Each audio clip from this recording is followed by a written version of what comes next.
5 consejos de Elon Musk para los jóvenes estudiantes.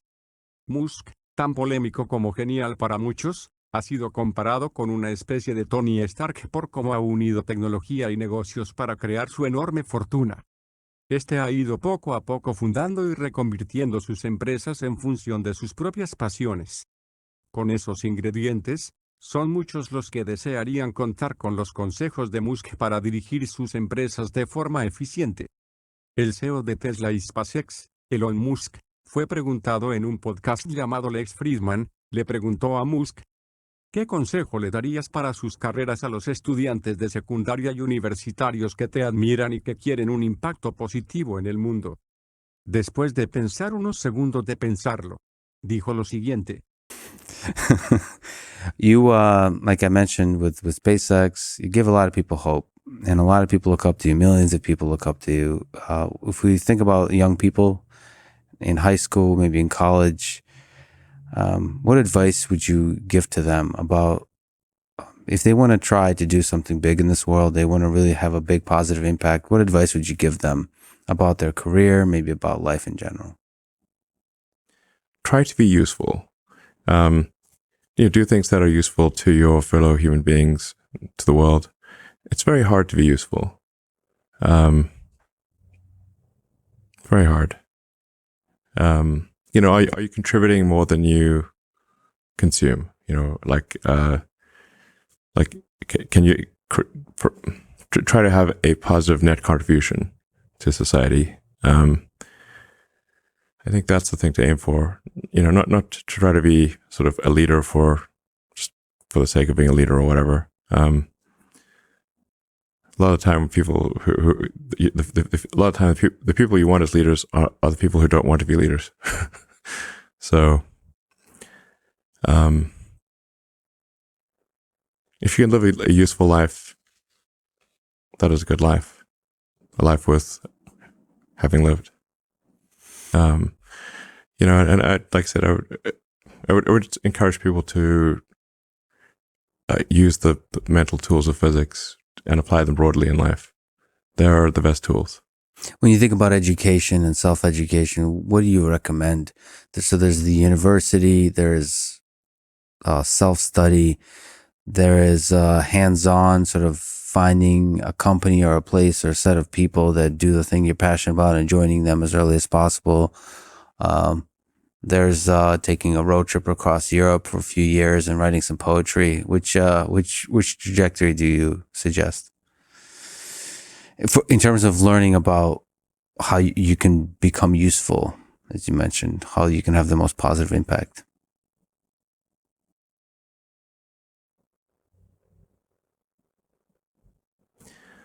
Well, I'd encourage people to read a lot of books. Just read, basically try to ingest as much information as you can, and try to also just develop a good general knowledge.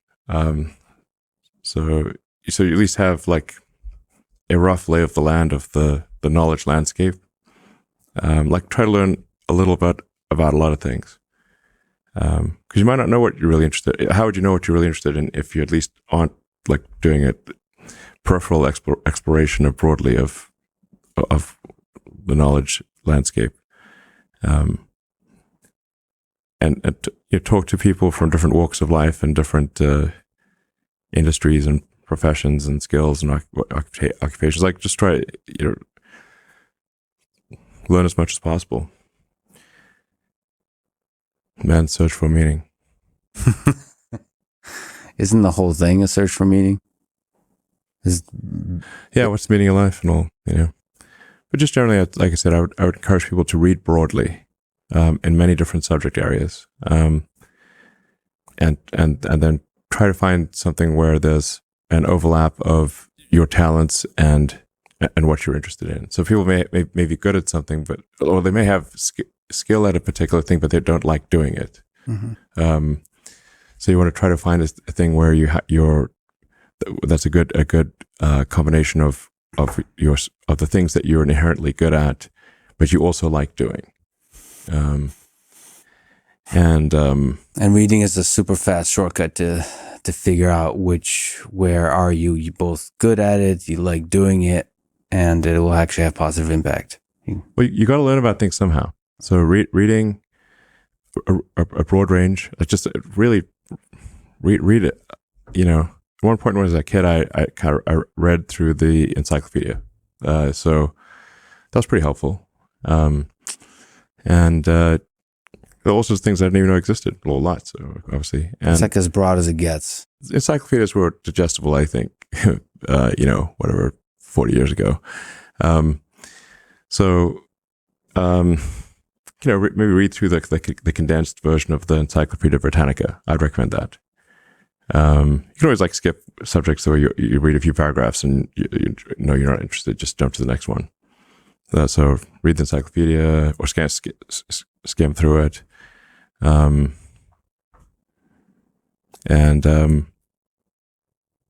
I put a lot of stock and certainly have a lot of respect for someone who puts in an honest day's work to do useful things, and just generally to have not a zero-sum mindset, or have more of a grow the pie mindset. If you sort of say when we see people perhaps including some very smart people kind of taking an attitude of doing things that seem morally questionable, it's often because they have at a base sort of axiomatic level a zero-sum mindset, and they, without realizing it, they don't realize they have a zero-sum mindset, or at least they don't realize it consciously. And so if you have a zero-sum mindset, then the only way to get ahead is by taking things from others. If the pie is fixed, then the only way to have more pie is to take someone else's pie. But this is false. Obviously the pie has grown dramatically over time, the economic pie. So in reality, you can have so overuse this analogy. You can have there's a lot of pie. Yeah, pie is not fixed. Yes. So you really want to make sure you're not operating without realizing it from a zero-sum mindset, where the only way to get ahead is to take things from others. Then that's going to result in you trying to take things from others, which is not good. It's much better to work on adding to the economic pie. Maybe,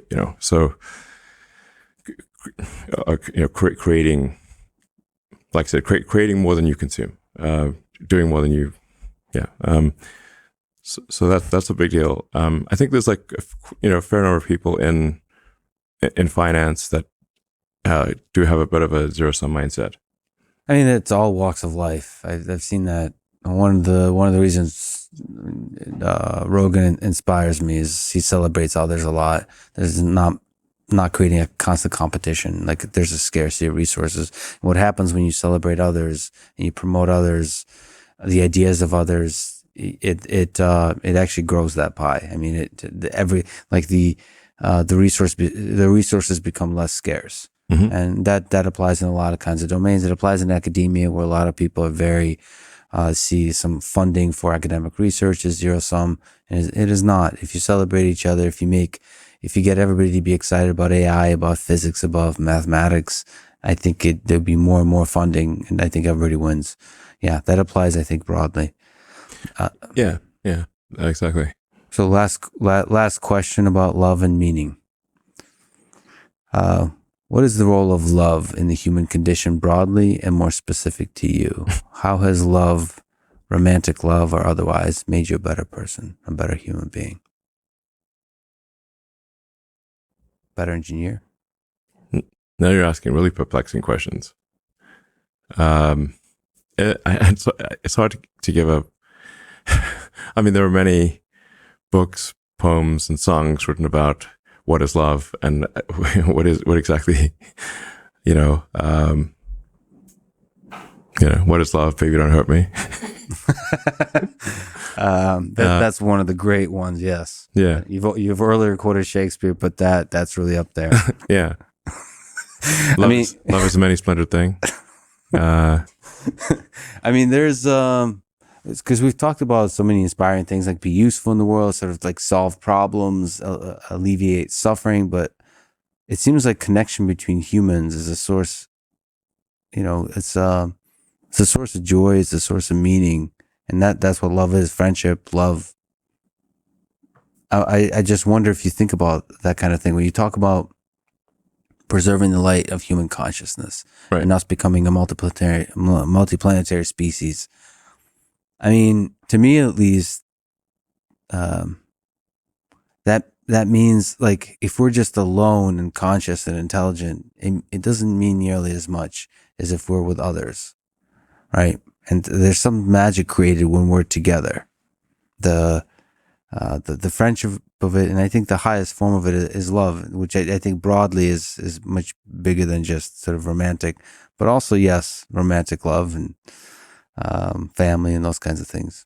Well, I mean, the reason I guess I care about us becoming a multi-planet species and a spacefaring civilization is foundationally, I love humanity. And so I wish to see it prosper and do great things and be happy. And if I did not love humanity, I would not care about these things. So when you look at the whole of it, the human history, all the people who's ever lived, all the people alive now, it's pretty. We're okay. on the whole, we're pretty interesting bunch. Yeah, all things considered, and I've read a lot of history, including the darkest, worst parts of it, and despite all that, I think on balance, I still love humanity. You joked about it with the 42. What do you think is the meaning of this whole thing? Is there a non-numerical representation? Well, really, I think what Douglas Adams was saying in Hitchhiker's Guide to the Galaxy is that the universe is the answer, and what we really need to figure out are what questions to ask about the answer that is the universe. Yeah. And that the question is really the hard part. And if you can properly frame the question, then the answer, relatively speaking, is easy. So therefore, if you want to understand what questions to ask about the universe, you want to understand the meaning of life, we need to expand the scope and scale of consciousness so that we're better able to understand the nature of the universe and understand the meaning of life. And ultimately, the most important part will be to ask the right question. Yes. Thereby elevating the role of the interviewer. Yes, exactly. As the most important human in the room. Absolutely. Good questions are, it's hard to come up with good questions. Absolutely. But yeah, it's like that is the foundation of my philosophy, is that I am curious about the nature of the universe, and and obviously I will die. I don't know when I'll die, but I won't live forever. But I would like to know that we're on a path to understanding the nature of the universe and the meaning of life, and what questions to ask about the answer that is the universe. And so if we expand the scope and scale of humanity and consciousness in general, which includes silicon consciousness, then that seems like a fundamentally good thing. Elon, like I said, I'm deeply grateful that you would spend your extremely valuable time with me today, and also that you are giving millions of people hope in this difficult time, this divisive time, in this cynical time. So I hope you do continue doing what you're doing. Thank you so much for talking today. Oh, you're welcome. Thanks for excellent questions.